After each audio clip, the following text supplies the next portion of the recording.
परम पूज्य गुरुदेव जी के मुखारविंद से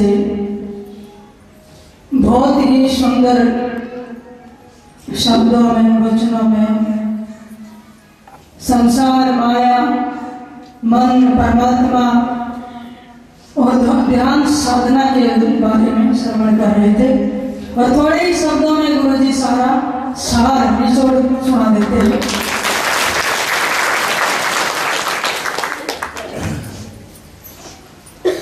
देखिए, भगवत कृपा से जीवन में महापुरुषों का संग और सेवा का अवसर मिलता है। आज की भौतिकवाद की भागदौड़ की जिंदगी में परेशान होकर कुछ पल जब हम सदगुरु की छत्र छाया में आकर बिताते हैं तो हमें आत्म विश्रांति और सुकून महसूस होता है। सदगुरु की छत्र छाया का क्या मतलब है? जैसे कोई यात्री लंबी यात्रा से थका मांदा, धूल दूषित और गर्मी से तप्त हुआ चला आया और अचानक उसे किसी विशाल वट वृक्ष की शीतल छाया मिल जाए तो क्या करेगा? बैठ के थकान उतारेगा, धूल को झाड़ेगा, गर्मी मिटेगी और उसको शांति मिलेगी। ऐसे ही हम भी जन्मों की यात्रा करते आ रहे हैं। जन्म मरण के चक्कर में तीनों तापें से तप्त होकर और कर्मों से धूल दूषित होकर जब परेशान हो गए तो किसी संत की छत्र छाया में आकर बैठते हैं तो ये धूल झाड़ने का मौका मिलता है। क्यों? यहाँ से हमारी यात्रा शुरू होती है असार से सार की तरफ और निरर्थक से सार्थक की तरफ। क्यों महत्व बताते हैं इतना संतों का कि आपको दुनिया में आकर सब कुछ मिल जाए, लेकिन संत नहीं मिला तो कुछ नहीं मिला। भोजन में सब कुछ हो, नमक ना हो तो रूखा है, बेकार है। मंदिर में सब कुछ हो, मूर्ति ना हो तो वो भी खाली है। हॉस्पिटल में सब कुछ हो, डॉक्टर ना हो तो वो भी बेकार है। गाड़ी में सब कुछ हो, ब्रेक ना हो तो गाड़ी बेकार है। और जीवन में आपके सारे पदार्थ हो लेकिन सदगुरु ना हो तो जीवन भी बेकार है।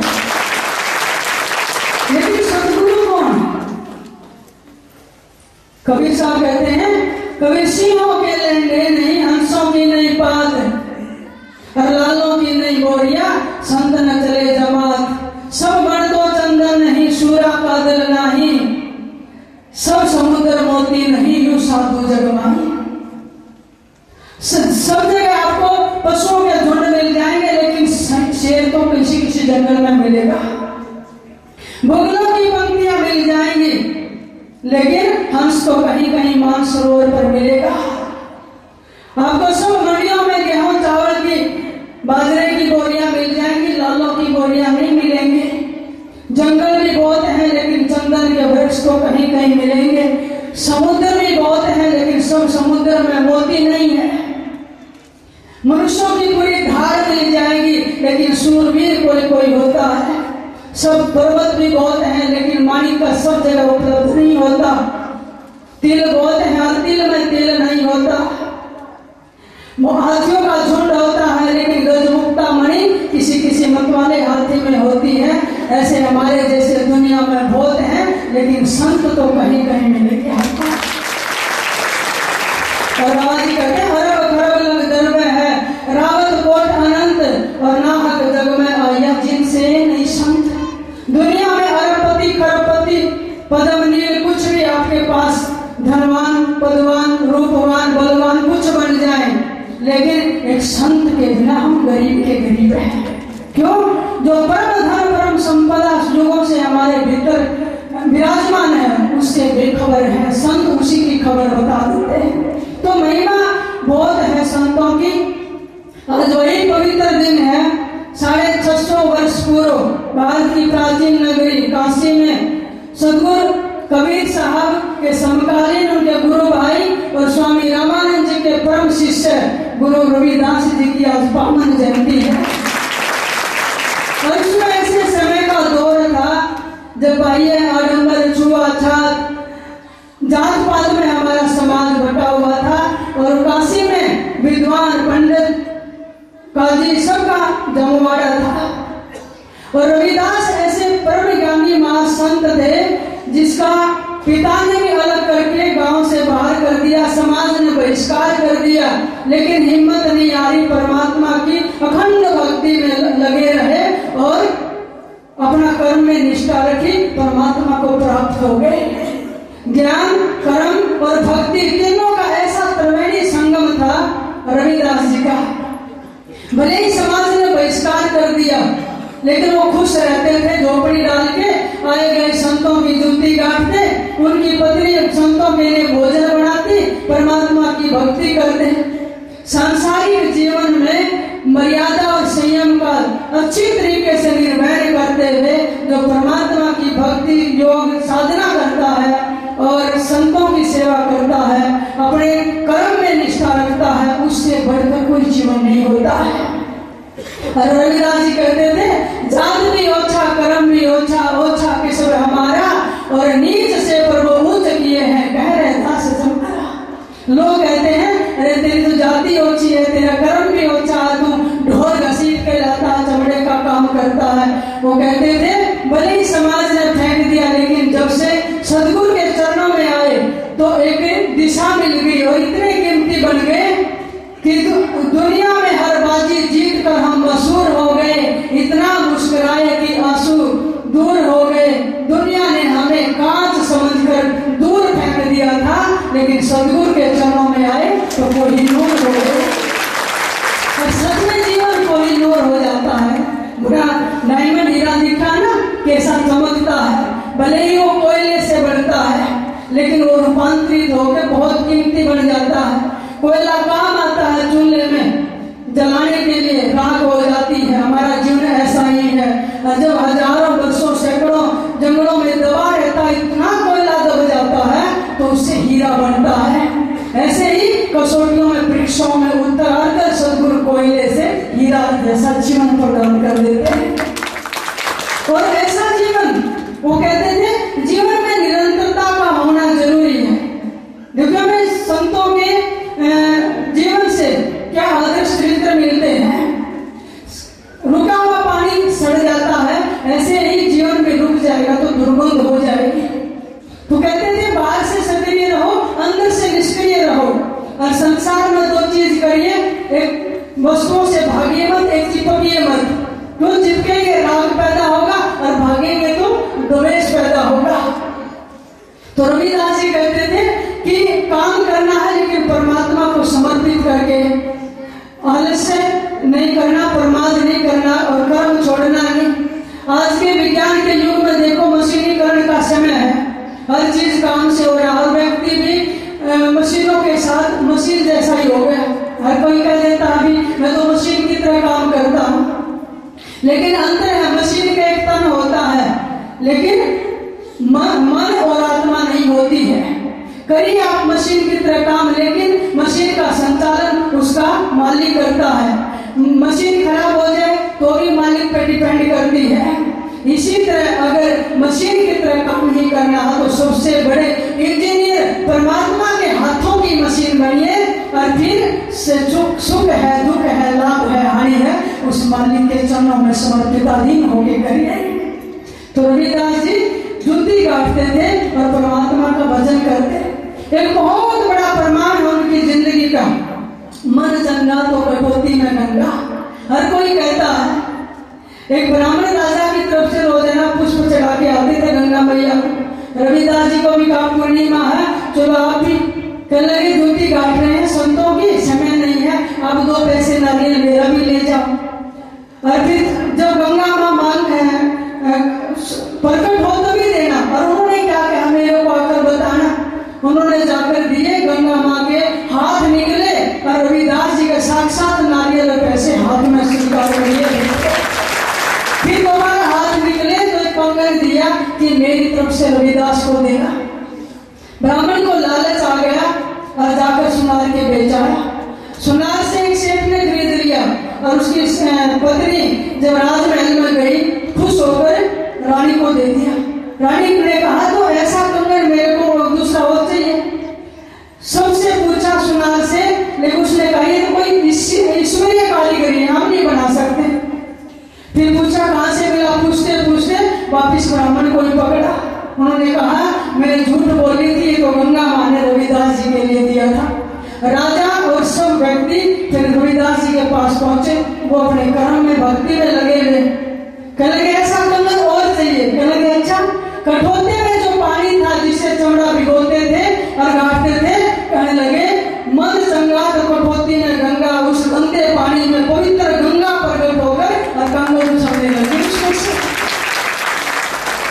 ये पूरे जगत पूरे समाज में ऐसा प्रत्यक्ष प्रमाण दिया रविदास जी ने कि मन जिसका पवित्र है, परमात्मा का सब देव शक्तियां वहां पर प्रकट हो सकती है। क्यों? क्योंकि सारा जो मन है ना, इसमें सारे पाप, झूठ, चोरी, छल, कपट, धोखा इसमें समाये हुए हैं। और मन पवित्र हो जाए तो परमात्मा का नूर भी इसमें प्रकट होता है।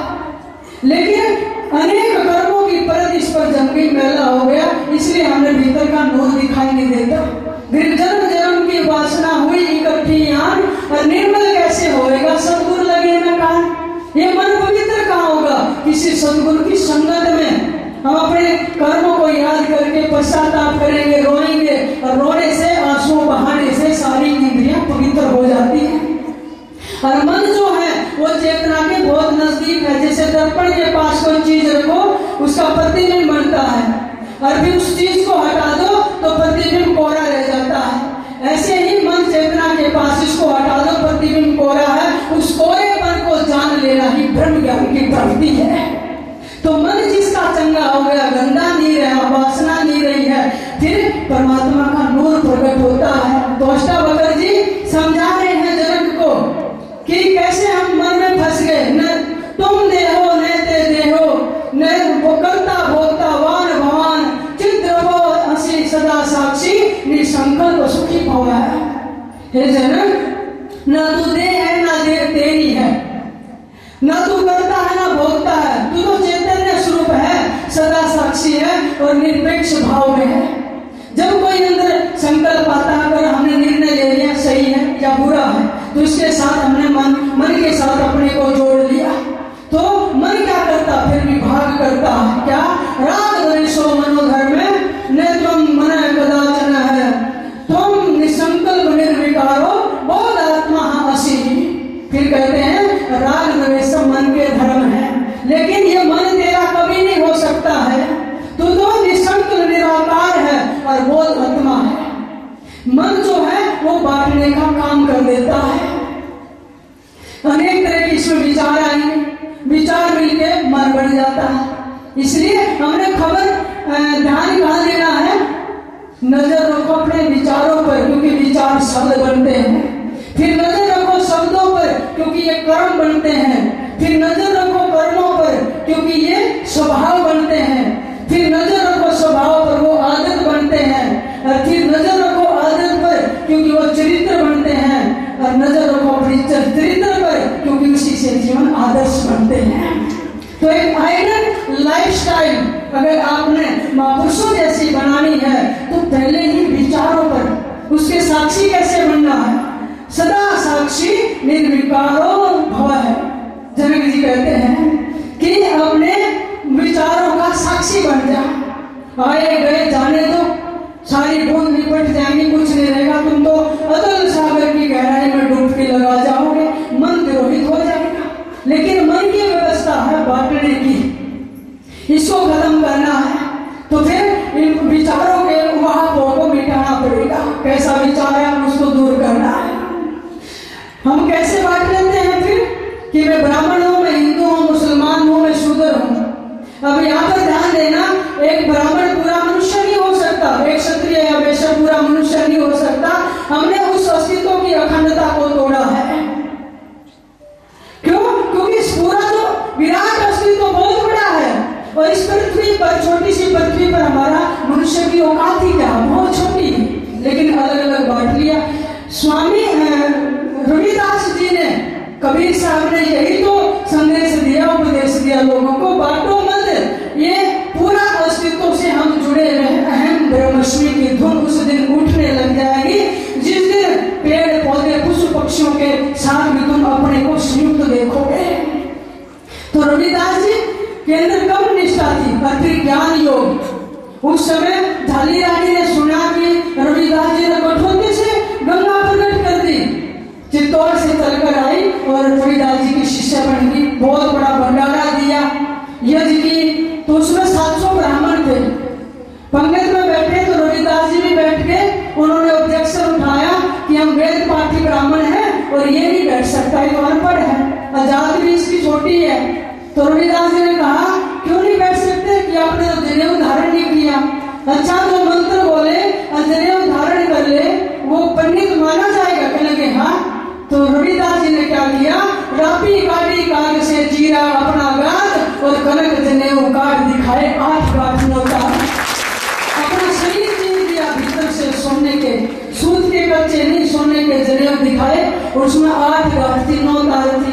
कहने लगे तुमने तो 7 गांठ मार के हृदय की ग्रंथियों को और बना लिया, लेकिन मेरे हृदय की तो ग्रंथियां खुल चुकी हैं और पर से परस्पर ब्रह्म का दर्शन हो चुका है। छंदोग्य उपनिषद में आता है, वेदन्ते हृदय ग्रंथि चरन्ते सर्व संसारा अक्षिप्ते च अस्य कर्माणि तस्मिन् दृष्टे पुनः। जिसके सारे कर्म क्षीण हो जाते हैं, हृदय की ग्रंथि खुल जाती है, पर से भी परे पार ब्रह्म का दर्शन हो जाता है। सब पंडित हार गए और बाबा जी कहते हैं गरीब सूत सवा मन टूटिया काशी नगर मजारे, गरीब दास रे दास के कनक जनेऊ सारे। सवा मन सूत इकट्ठा हो गया था, सबने अपने जनेऊ तोड़कर चरणों में रख दिए और रविदास जी की बात को स्वीकार किया। ऐसा ज्ञान योग था उनके अंदर। भक्ति योग कैसा था? उस समय सबके सब विद्वान चिढ़ गए कि इन्होंने तो भक्ति की तौहीन की है, भक्ति का अर्थ ही गलत निकाल दिया। सिकंदर बादशाह के पास जाके शिकायत लगा दी कि भक्ति की परीक्षा लो। तो बाबा जी वाणी में लिखते हैं, गरीब झूला और चमार ने भक्ति करी अधूल, भक्ति बिगाड़ी मोले, गरीब दास भक्ति बिगाड़ी मोले। चले गए, उन्होंने भक्ति का अर्थ बिगाड़ दिया। तो सिकंदर बादशाह कहने लगे सच कबीर दास तो कह सिकंदर शाह, गरीब दास तो भक्ति से लीजिए सोच बोला। एक चौकी पर मूर्ति रख दी, अगर तेरी तुम्हारी सच्ची भक्ति है ये मूर्ति स्वयं उठकर तुम्हारी गोद में आ जाए। और सब विद्वान पंडित भी इकट्ठे हो गए। 3 पैर तक उन्होंने वेद मंत्रों का उच्चारण किया, यज्ञ किया, किसी ब्राह्मण की मूर्ति नहीं उठी ठाकुर की।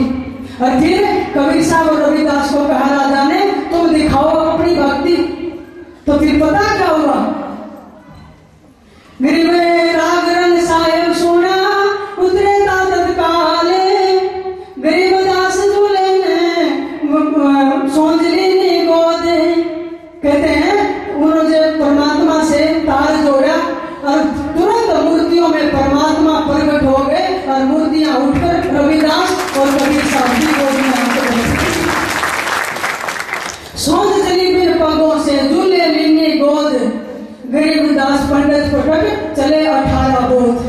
बाबा जी कहते हैं मूर्तियां उठी, कितना बड़ा चमत्कार। और कबीर साहब और रविदास जी की गोद में जाकर विराजमान हो गई और सारे गुस्से में अपने 18 पुराण वेद शास्त्र पटक के चल दिए, वहां भी हार गए। तो ये साक्षात उनकी भक्ति का प्रमाण था, रविदास और कबीर साहब की। तो दोनों ही ऐसे महान संत जिनमें कर्म, ज्ञान और भक्ति का संगम था। जो दर्शन करे उन महापुरुषों का तो समझो त्रिवेणी में स्नान कर लिया, मन चंगा हो जाता, मन पवित्र हो जाता, एक सुकून मिलता। और उसी एक संत की एक महान जोगन, एक प्रेम जोगन हुई मीराबाई, गुरु रविदास जी की, जिनके अंदर अमर प्रेम था रविदास जी में, और वैसा ही प्रेम मीरा के अंदर प्रकट किया।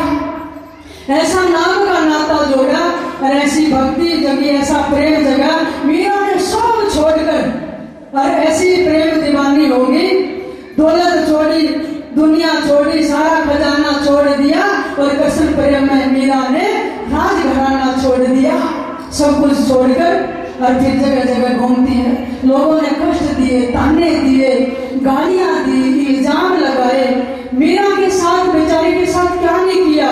घर वालों ने ही जहर दे दिया, सूरों की सेज बिछा दी, 7 कोठरियों में बंद कर दी, कभी सांप से बचवाना चाहा, लेकिन मीरा हारी नहीं, क्योंकि सच्चा प्रेम था।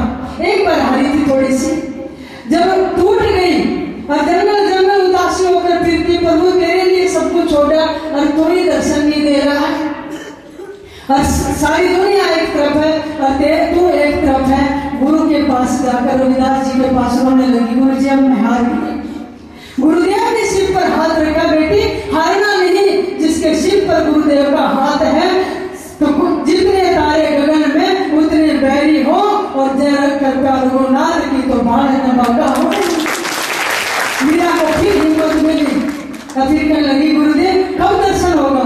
भक्ति करते रहे, अपने को मिटा दे, एक दिन जरूर प्रभु का दर्शन होगा। ये लगन होनी चाहिए।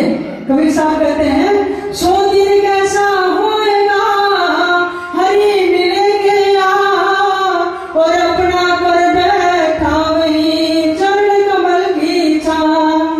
जब आप किसी से प्रेम करते तो अगला मिलकर देता, मैं तेरे से प्रेम करता हूँ, आपको सांत्वना मिलती है। लेकिन परमात्मा तो वो निराकार अज्ञात शक्ति है, और भक्त कहता प्रभु मैं आपसे प्रेम करता हूँ, बहुत प्यारे लगते, पाना चाहता हूँ, आपका दीदार चाहता हूँ। और जब कोई भी उतर ना आए उसमें निराशा पकड़ती है। कबीर साहब कहते वो दिन कब आएगा, मैं कह रहा हूँ प्रेम है, लेकिन तू कब आकर कहेगा हाँ मैं भी प्रेम करता हूँ, और मेरी भुजा पकड़कर अपने पास बिठाकर अपनी छत्र छाया में बिठाएगा और फिर कहेगा तू मेरा है। तो ऐसी लगन जिसके अंदर जगे, तो एक दिन मीरा की तरह अपना अस्तित्व मिटाकर वो ठाकुर में समा गई, परमात्मा में लीन हो गई। ऐसा प्रेम था। तो जिसके गुरु पूरे तो शिष्य भी ऐसा पूरा। तो महापुरुषों की संगत में जाकर हमें बहुत कुछ मिलता है, और संसार के भटके हुए जीवों को, क्योंकि आज मनुष्यों में इतने वैष्णव में लिप्त है कि परमात्मा की आराधना उपासना करना बहुत मुश्किल है। लेकिन समय निकालो, अपने जीवन को सही दिशा दो इन महापुरुषों के चरणों में आकर। क्यों? क्योंकि सेवा करो तो तन समझ जाए, और सुमरण करो तो मन समझ जाए। हर बात अच्छी है मेरे सदगुरु की, अमल करे तो जीवन समझ जाए। हमारे ऊपर है, महापुरुष तो रोज सुनाते हैं, समझाते हैं, हम कितना अमल कर पाते हैं उस पर तो हमारे ऊपर डिपेंड है। जितना करेंगे हमारे जीवन में निखार आता जाएगा। तो समय काफी हो गया। मैं इस परिवार का बहुत बहुत धन्यवाद करती हूँ। हमारे आदरणीय श्री रणवीर सिंह जी डबास और बहन संतोष देवी, इनके बेटे सोनू कुमार, उनकी धर्मपत्नी रिया देवी, इनकी दोनों बेटी, दामाद, भाई, बंधु, रिश्तेदार, मित्र, प्यारे सब यहाँ पर उपस्थित हैं। मैं सदगुरु से प्रार्थना करती हूँ कि हमेशा सदगुरु का वरदस्त आपके सिर पर रहे और आपके घर में सुख शांति समृद्धि इसी प्रकार बनी रहे।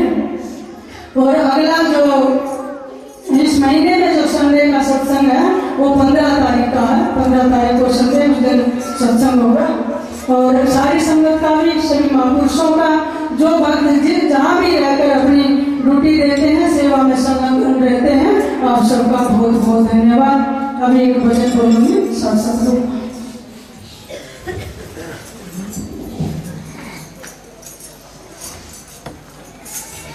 गुरु